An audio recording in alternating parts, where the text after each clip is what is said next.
and welcome to another episode of Literary Gladiators, the show where we discuss and debate literature in all of its forms. If it's written work, it's game. Let's meet the panel. I'm Larry. Hi, I'm Jesi. I'm Tori. And I'm Josh. And today we're going to be going over a poem from a poet that Larry wanted to go over for a bit of time now. And the poet is William Blake, and the poem that we're going to be going over is A Divine Image. He also wrote a poem called The Divine Image, which we're going to be talking about within the discussion. And Larry, you have a discussion starter for A Divine Image? Yeah, well, I think where we should start is just talking about T.S. Eliot a little bit. Just mention that both of these poems are from the same collection. He, I forget, he either had a printing press or he knew somebody who had a printing press. So he was able to publish all of his works as pretty much as he wrote them.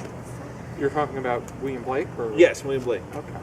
William Blake had his printing press, right? And it's interesting, I thought, that this poem was only printed in one of his collections. A Divine Image. It was printed. It was the appendix to Songs of Innocence and Experience. Yeah, in one version. Yeah, it was only printed in one version. So I just thought that was interesting that this poem. It seems like maybe Blake didn't know quite what to do with it. So what did you guys think of the poem? Let's just start with that. It's interesting how when you read The Divine Image, it takes on a much more positive. Yeah. Well, that's the thing, like too. It was like It's a positive. two parts of the same Yeah, coin. yeah. It's a Two sides of response the coin, that's good. to Isaac Watts's Divine Songs attempted in easy language for the use of children, which came out earlier. Yeah. But Can you read that part again? you mean From the children's poem. the children's poem? Okay. The segment that he used was, Lord, I ascribe it to thy grace, and not to chance as others do, that I was born of Christian race, and not a heathen or a Jew. Yeah. That's a very Christian thing to say. And William Blake himself, he was more of a deist in his beliefs. Yeah, well, this was Enlightenment era. He was friends with Thomas Paine, who wrote a lot of the works that influenced the Revolutionary War and the French Revolution. So it's a time of revolution, and William Blake is kind of tucked away in there, not really recognized at his time, and not till years later when Northrop Frye found him. You know Northrop Frye, anything about him? He's familiar. I need to look into him. He's some kind of critic. I don't think I like him too much. But anyway, I didn't know much about William Blake other than I'd heard his name, so that's why I recommended the poetry. That's I know of William Blake, but I don't think I've actually read anything. Interesting way Yeah. to if something interests you, then you go right. But the thing about this collection, right, is originally it was just Songs of Innocence. So this was a collection of poems about being in a state of innocence. And then he added on the Songs of Experience, and he even like moved some back and forth throughout different versions of it and stuff. But this particular poem only made it once. So I think that's like an interesting part of it. I think, and just being that I haven't read any of the other like poems in the collection, just going based off of the names of the collections, I think I can understand why, because I felt like A Divine Image kind of addressed all of the downsides to being a human. Absolutely. And that doesn't really correlate with innocence or experience. Instead, that's like, he talks about cruelty, jealousy, terror, and secrecy, like all the dark things about being a human. And how is that really innocence? I mean, if you look at a child who's innocent, Yeah, absolutely. Right. And in the Divine Image, he uses That's why the those terms two books are, mercy, pity, love, and peace. Yes. And he used the same exact kind of uses setup. the It's human very heart, words, the human yeah. face, the human form Absolutely. divine, and the human dress. That's why I said two Right. sides of the same coin. Like, Yeah, I feel like that's And absolutely, I think. A and the are two different articles. Yeah. They're very different. Very different, and like they can be used interchangeably, but if you look at No, their no, no. function, and especially in this, they have profoundly different. And A is what we've become, because the is the ideal, but A is A is a lesser god, is what A is. A is not the the God. It's not the divine image. It's Someone that it's something that you can worship, but you probably shouldn't. like a tyrannical leader, Yeah, or or just, any kind of political figure for that matter, or a celebrity. yeah, true enough. Yeah. I But felt like It's like that, and I think from a Christian sense, that's what the world of experience. I think that's what he's talking about. Is he's talking about the material world, and from a Christian point of view, the divine world it's spiritual. It's not a part of this world. It's above this world and can influence this world, but it's that like it's transcension from the human. from what we are. Yeah, absolutely. I got this collection of the selected poems of William Blake, and according to his chronology, when he was 3 or 4 years old, he had a vision of God and a tree full of angels. Oh. It is almost essential to his writing. Well, it's definitely. I mean, the Enlightenment people they came from Christians, right? I mean, it's part of our Western history. Yeah. And him, more directly, right? Because this is just when the idea of, hey, maybe there is no God is just originally even dawning on people. So to them, this stuff is very serious, and these questions are very serious, and and that's why you got like characters like Satan and all the stories about him from this time too, where and that's what he is not necessarily in the Bible, but just like throughout the lore, he becomes like the ruler of this world. You know what I mean? Of this world, and that's what experience is in this world. So it makes sense that the experience and the darkness would be, put together that way, I think. I felt after reading the two poems, one of my favorite sayings, and I can't even remember where I heard it from. It might have been a song or something. But one of my favorite sayings is, "The road to heaven is paved with good intentions." Well, is that Winston? No, not Winston Churchill. I was That's gonna say, a different quote. That's a different quote that I'm thinking. That road to hell is paved with Yeah. good intentions. No, see, I heard it differently, and I feel like I like it better because a lot of people, do, things with good intentions that ultimately end up either backfiring or end up being bad. And I felt like that was a nice bridge between a divine image and the divine image. Like people, in a way, kind of accidentally doing bad things, trying to do good things. And that's like, I don't know, I felt like that's what I immediately thought after reading the two was of that kind of quote. I think it's that- right in between the two. Sorry. I was just going to say that it shows the capacity of the human being to be both a benevolent and malevolent individual. It's in us to be both, heavenly and be reflective of the Christian idea of, we were made in God's image.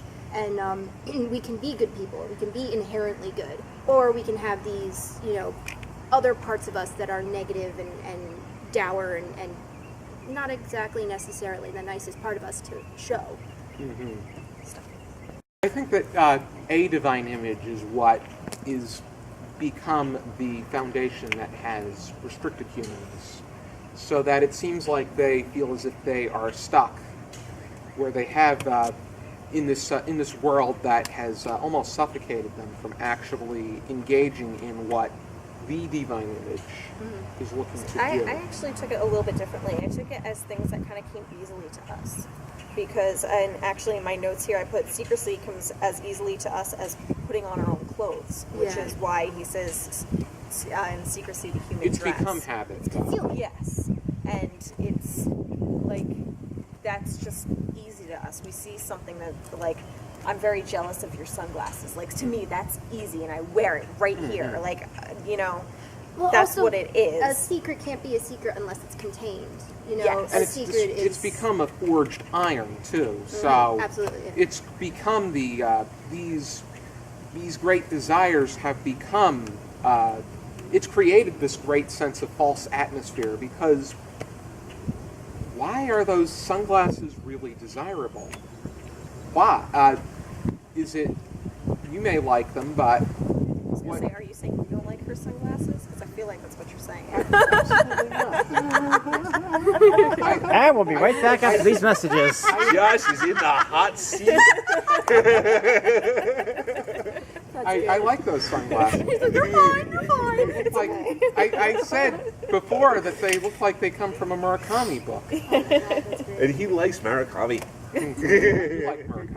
But the other one that I touched on too was when he talks about cruelty. Cruelty has a human heart, and I felt like that one kind of like it was, in a way, I felt the truest line in the poem, because if you look at other animals and other beings, there's really no other animal that does something cruel just to be cruel. Mm-hmm. There's usually a reason behind it, Yeah. and I said cruelty is very Desires much and man-made. passions. And only man can be cruel, and I find that this line is the truest line in the poem, and to me that's a little scary because it kind of goes back to our previous discussion on Necropolis. You know, if we acted out of animal instinct, guess what? That wouldn't have happened. Power, Yes, money, absolutely. sex. Well, Yeah, sure. it's It's cruelty. Great cruelty. desire. Yeah. It's cruelty, and you know, there's an idea about like the story of Adam and Eve, where when they eat the tree of knowledge, what happens is they learn the difference between good and evil, because what they learn is that they are vulnerable, and because they learn that they are vulnerable, they know that they can hurt other people. Absolutely, yeah.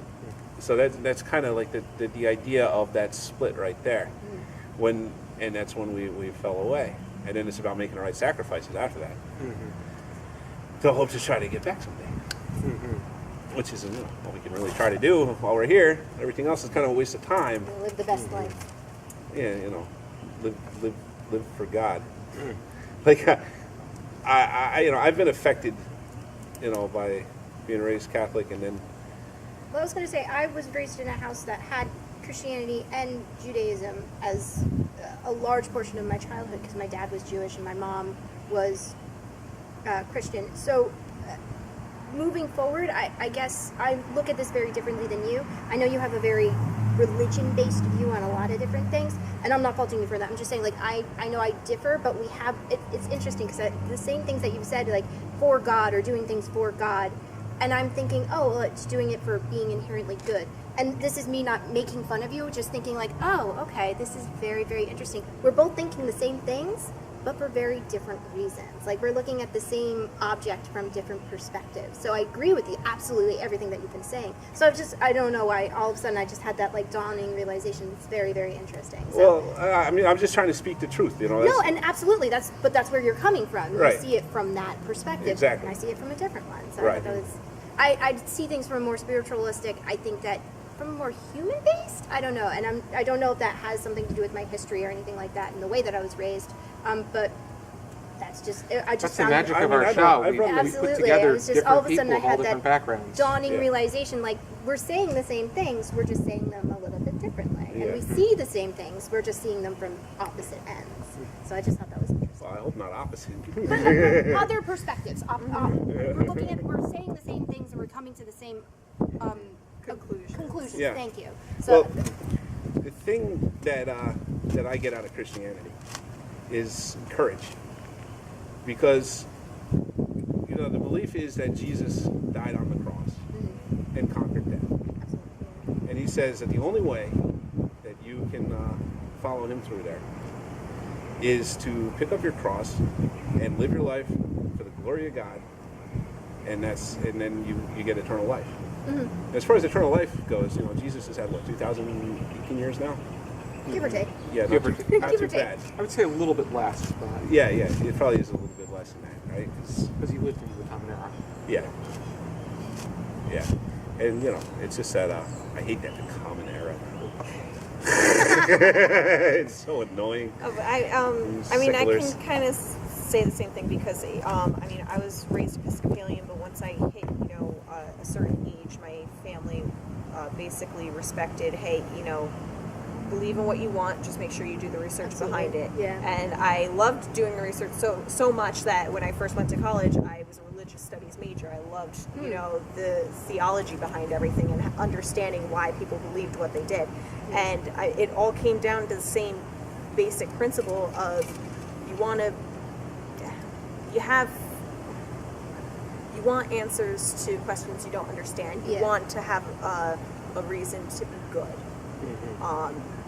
And in a way, I guess, punishment for being bad. And that's kind of the basis at most religions. Oh, absolutely. We live in a chaotic world that doesn't really have any sort of semblance of order. And by being able to say that there is a God that will give you this redemption and give you life everlasting, or however you want to look at it, because maybe you have a polytheistic view, maybe you don't believe in God at all.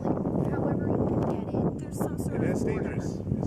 Once you give up that, then you get to the black. Yeah, and then we don't want that because the black was bad. Yes. And I feel like that both of these poems, in a way, like whether you look at them as being religious or not, they do touch on that, a divine image are the bad pieces of human, for lack of better phrasing, and then divine and still not be.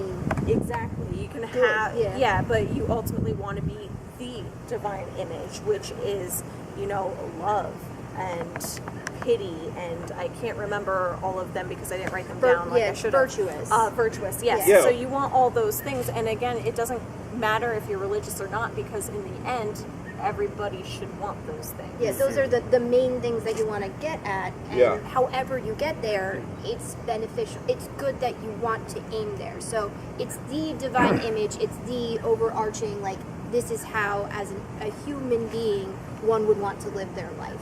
Faith. Give it the meaning behind it. Give it the name behind it for the moral code or moral compass that you follow. This is how one should always find themselves in line. In line, yeah. A line. I In a may line. Targeted, like you said, aiming for. Yes. I'm from a Catholic family.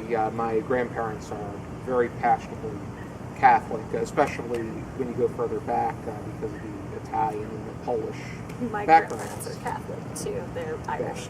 They're very The- Catholic Definitely call Irish. ourselves But Catholics. Yeah, my growing parents are up, very I Catholic. think I've become. I believe in the Christian God. If that's a term you would even. I believe in. Yahweh. But I feel. I found myself more as being a free. I say freestyle Christian because I believe in the. Spiritual. I believe in the Christian morals, but I don't necessarily agree with every specific Every detail. aspect. That Oh, the yeah, church I has mean, to and it's say. interesting. And when I mean the church, I mean the church. Because Yeah, the the Catholic church is Church the Catholic. I would say that any church, is corruptible and probably corrupt. they have an agenda. Has They have the inherent ability flaws. to. Yeah, human flaws. They have the Yeah. ability to possess an agenda. Yeah, because they're run by humans and it's for humans. So we as humans, not to sound dour and like deep, but like we're flawed. We're flawed people. Yep, And absolutely. so our No- institutions are flawed. Nobody is perfect. Exactly. As like Jesus says, Nobody's- right? He says, anytime there's two or more gathered in my name, there I am also. Well, there's actually a Well, beautiful which is- quote in A very freestyle kind of church idea, what I mean, that the Catholic Church doesn't really talk too much about for obvious reasons. there is a beautiful quote from Angels and Demons by Dan Brown where he says, "Man is flawed, therefore religion is flawed," and I feel like that's kind of brings us to why we have There's no question about it. cruelty, A versus terror, D, yeah. jealousy, things Religion like is that. a human invention, It is. Oh, absolutely. Oh, I don't. by all means. Well, the idea there is a higher power, and we must worship them. And however you want, from an overarching look at it, yes, we organize ourselves, and that's why we have such a wide variety of gods and religious practices and rites and. Because we are human, because we have different ways that we want to organize ourselves. I've always said religion is an idea, which is why there's never a right religion or a wrong religion. Because No, that's who incorrect. are you to That's tell incorrect. somebody their ideas As- are wrong? The as long believer as- in the one true God, right? I mean, that's Well, this is And I think all religions, most religions, believe that they are that.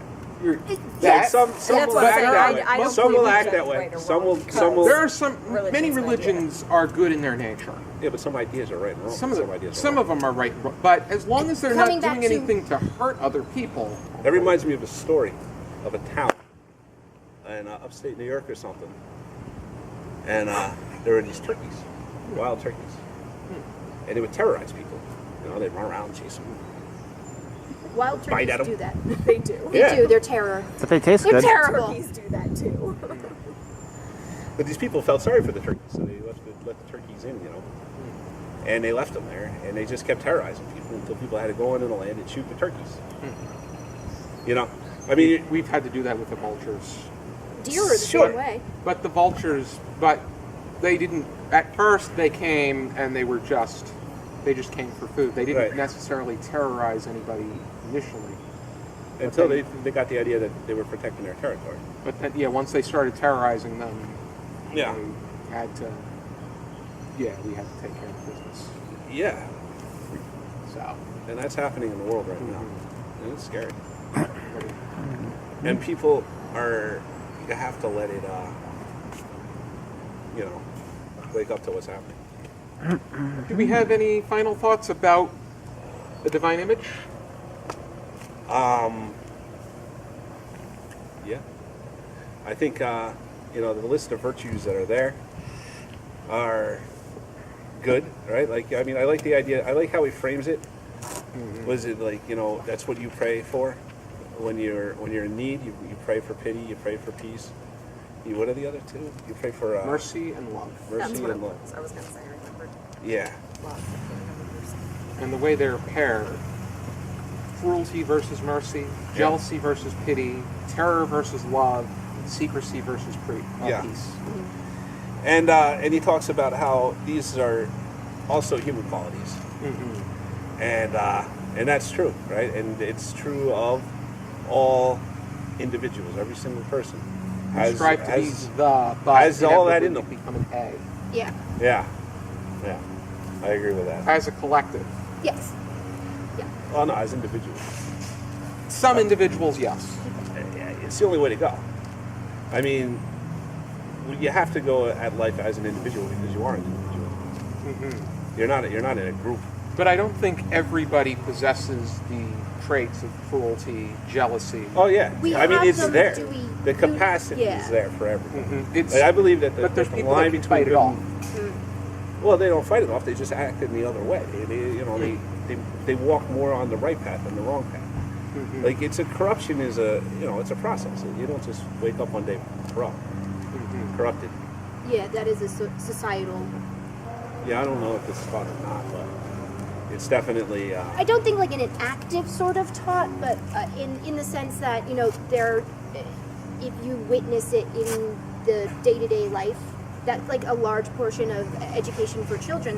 That's how that happens. Is they pick up these behaviors in that fashion, and it's not an actively taught thing, but you learn rules and you learn how to be an inherently good person because you watch somebody help somebody pick something up off the street, and that's The thing is, we all like nice. to Yeah. think that we think our own way, but essentially we don't. And a lot of the things that we think and feel and experience are due to how we experienced life as children, which was around our parents. If our parents weren't good people, guess what? Chances are we're not going to be good people either. Yeah, and not Right, just our and- parents, but the adults. Any adult in our the life. individuals in that our we look lives. A lot up of to. it's about Yeah. the way that we're raised.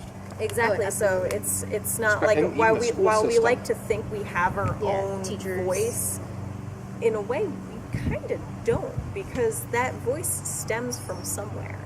Oh, absolutely. So And it goes back to D versus A, the image that we want to have obtained and versus the the one that we image should that- ultimately, And then the circumstances You're of what you supposed to. had to work with. yes. You could be born into a family that does not have that much, financial ability, or into one that has affluence. Yep. And that plays into a large portion of who you are and how you look at the world. And your government has a and- lot to do with it. Yeah, too. your government, there's so many geographically, yeah And there's your literally religion. so many factors that religion. Yeah, you there's so can't- many different. Mm-hmm. you can never pinpoint any one thing. It's Well, see, now I don't agree with that because I think that what you can do is you can figure out the best possible way to live your life. Yeah, and that's it. You know what I mean? And I think that everybody has to do that, but you have to believe that there is one, that there is a best possible way Yes, to live your life. that's definitely certain. Obtaining it and believing in it are two separate things. Yeah. You can try to live the very best life. Especially if you're believing something that's not true. 'Cause then But believing in something that's inherent, just being the best that you wrong. can be, and even from a not even from a religious standpoint, but from like a day to day, like be a nice person, like or I mean, be a nice person. be That's charitable. You know, it's better. be More important. yeah, exactly. But that's what I'm saying is be a nice person. Maybe you don't have the money to be able to be as charitable, or maybe you don't have the time to be able to volunteer, because charity isn't just financial. It's giving sweat equity or being able That's to exactly what donate Maya Angelou time. may mentioned too. Charity's more than just writing out a check. Exactly. Yeah, Yeah. and that's something that I think a lot of the times again we think about and thinking about being a good person. You think, oh, I need to give money, but being that charitable person is I can give that time. You want to be your to- best you and do your best for others. Thank you. Yes. Thank you. I couldn't get that out. I knew what you Already meant. done. If you're interested in checking out The Divine Image and A Divine Image, you can find it in the selected poems of William Blake, which I enjoy reading You're this. fine. I'm hoping to. We went over London back in season 5 of the show, and that was a really good discussion. And you're one of his most familiar ones, too. At least my group of peers is Tiger, or the Tiger, Tiger, Burning Bright, Yep. Forces of the Night. God. Thank you for tuning in to another episode of Literary Gladiators. I hope you join us next time. And for now, keep reading. Bye.